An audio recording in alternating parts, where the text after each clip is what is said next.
So throughout Psalm 8, you can see that the psalmist is really wrestling. There's two kind of different concerns, two different frustrations that the psalmist is wrestling with. One is slander. In the first half, you saw that clearly people are saying things about the psalmist that are untrue, that are lies. And the other one is about comparison.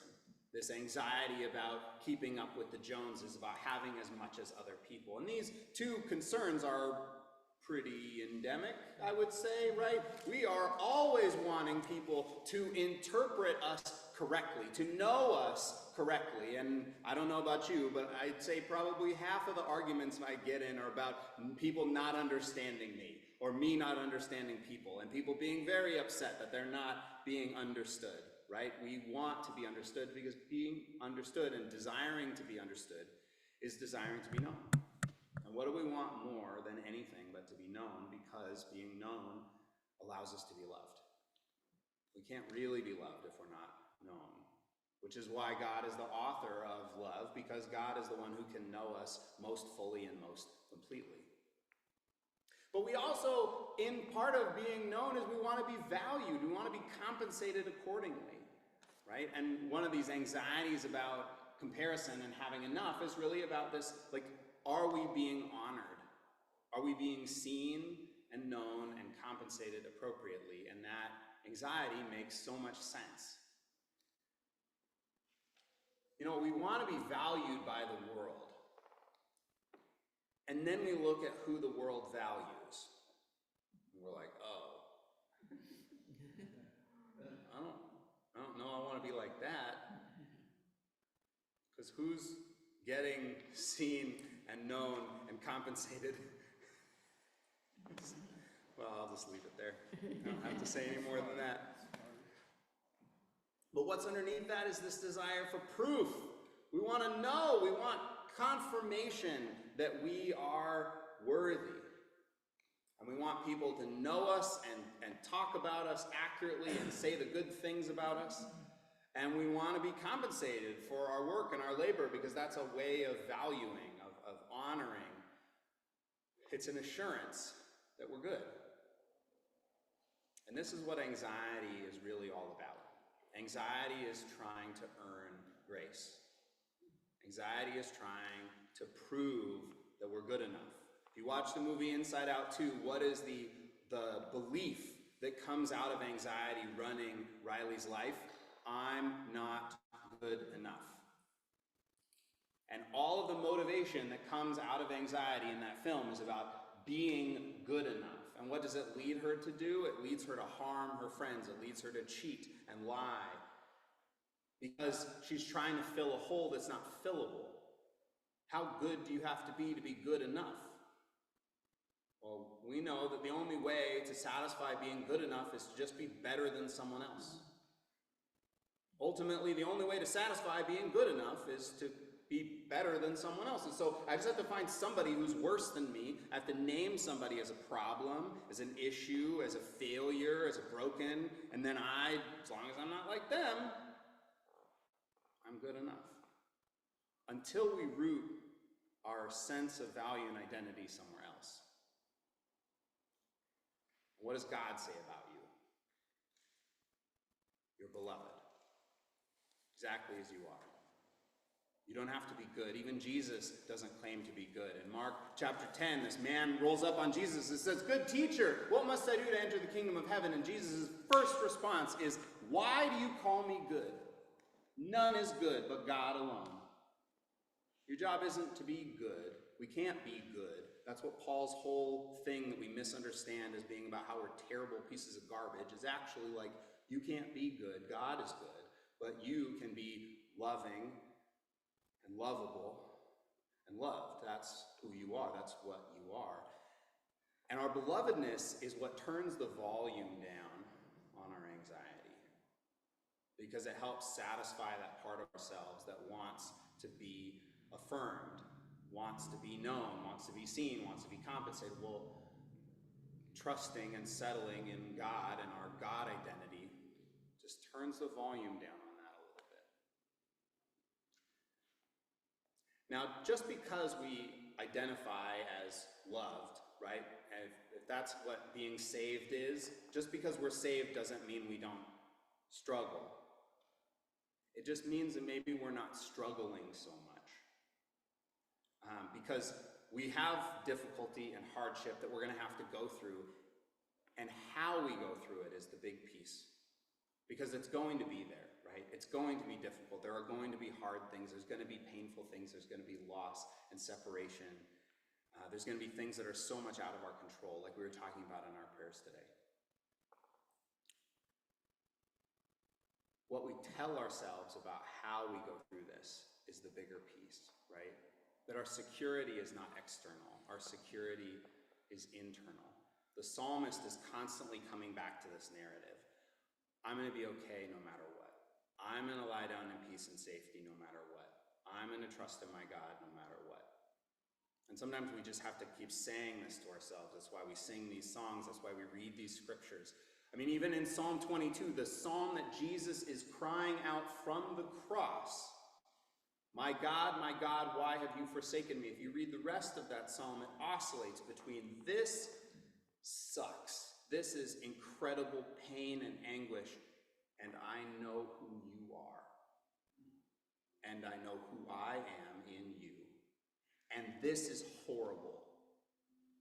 And I know who you are. It's not an or, it's an and. There's a reason that Jesus cries out that psalm from the cross, to remind us that the God that we worship is a God who goes with us. Not a God who makes us win or fails and lets us lose, but a God who goes with us through all of it. We're going to have anxiety. But with God, with remembering our belovedness, our job is just to keep anxiety from running the show. Give her a use. In the movie, what I love is they're like, she starts freaking out about what's going to happen if I don't get on the hockey team, and they're like, okay, get her a chair, get her some anxiety, right? And then ask her, none of that's happening right now. What do we need to worry about right now? Oh, well, we've got a Spanish test coming up. Great. Let's spend your energy on preparing for the thing that's right in front of us and not spinning our wheels and hijacking our creativity for all the things that aren't happening right now. Anxiety wants us to earn grace, and our belovedness will just turn the volume down on it a little bit. Coming back to that message, we'll just turn the volume down on it a little bit. One of the things I changed in the scripture, the verse 5, traditionally in your translations it'll say, offer right sacrifices. But the connotation of the word that's translated right has more to do with alignment with God than it has to do with correctness. And so I changed it to sacrifices that produce justice. Now, sometimes in the Christian church, we forget that because of Jesus' critique of the temple, we forget that the temple was actually a resource redistribution system. It was actually like a wealth redistribution system to make sure that the people that were in poverty had access to food. Those animals that were sacrificed, parts of that went to the priests, and the rest of it was distributed to those in need. The money that came into the temple wasn't just to buy more gold stuff to make it more fancy, it was also to care for the poor. And Jesus' critique of the temple is actually that it's not living up to its identity, not that it's a problem, but that it had been hijacked by people that wanted power, wanted to feel important. We don't know anything about this today, do we? No. This is a completely foreign concept to us. But what I think is important here is that the doing does matter. What we do actually does matter. We don't just sit in our belovedness and say, hey, I'm loved, everything's okay, right? But what we do has to come out of that. Because we look around the world and we see that injustice is real. We look through the Psalms and we see that injustice is real. Whether we're talking about Gaza or Lebanon, or whether we're talking about the housing crisis here in this city, or the closing of schools, the lack of basic funding, the lack of compassion and care for the least of these, the people that Jesus calls our explicit attention to. The question is not whether we need to act. We do. The question is, out of what motivation will we act? Because all of you have made decisions out of anxiety, When you were stressed out, when you were stretched to the max, when you were pressed on all sides, and you wanted to fix it. God, I'm such a man sometimes. I'm sorry to bring gender into it, but like when somebody brings me strong anxiety, it's usually my wife, and she's like really upset about something. You know what she really wants? What does she really want? Compassion, a hug, empathy. Me too, listen and care. Don't give a fuck. And what do I want to do? I want to fix it. I do not want you to be upset. Ooh, does anybody know what I'm talking about here? Like, am I centered enough so that when somebody comes to me out of whack, I can hold it? Do I have enough groundedness in me that I know that the world's problems are problems, and I can just hold it and just say, yeah, that sucks.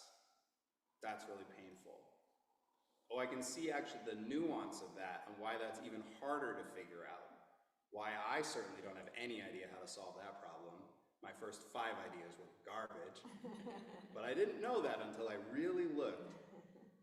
Man, that's tough. Because we want to be known, right? We want to be known and we want to be cared about. We want our lives to matter. But we can't do that for other people. We can't do that out in the world effectively, powerfully, transformationally, until we can do it for ourselves too. Until we can let God operate in us and settle us and ground us in the knowledge of our belovedness, so that we can just say, yeah, I see you. I really see you. I don't just kind of see you. I don't just notice you. I see you. And I can love you because I know what it is to be loved. Without condition, without expectation. Just think about it. Where would we spend our energy if we could cut through the noise? What could be possible in this country, in this city, if more people were more capable of cutting through the noise of anxiety and grounding in their belovedness? Every one of us is an agent of transformation in as much as we are able to accept the reality of God's grace, God's love. What we call salvation is really just that firm knowledge of our belovedness. And that's how we participate in the redemption, the salvation, the transformation, the liberation of the world. What if we could just cut